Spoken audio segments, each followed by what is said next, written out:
A Billings woman who grew up in Lavina wants to exhume the remains of her sister, who was stillborn in 1940 and buried on her grandparents' land. MTN's David J. has more on the reasons why.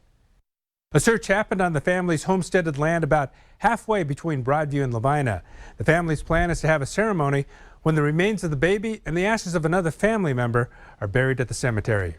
My mom and I were standing up at the house, and she told me about it and pointed right down here to this corner. So I think I know. Claire Paulson Weber says she was 8 when her mother told her where her sister was buried. My mom had a stillborn baby back in 1940. She was born in Billings. The hospital wrapped that baby in a blanket and gave it to my dad. And he came out here to the homestead place where his folks lived. And he and my grandpa just wrapped that baby in a blanket and buried it in the corner of the garden. Search dogs from Bozeman and the Golden Valley Sheriff's Office came to try to find the remains. Our pictures are from far away because the camera might disturb the dogs.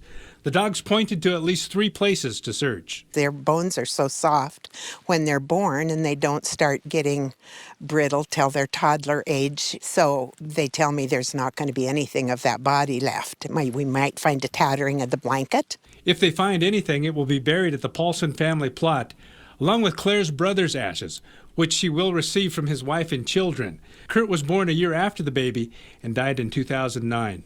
I'm very blessed to have Kurt moved home. I didn't take a part in that decision because I didn't feel it was mine to take, but his kids and his wife thought he needed to be home too.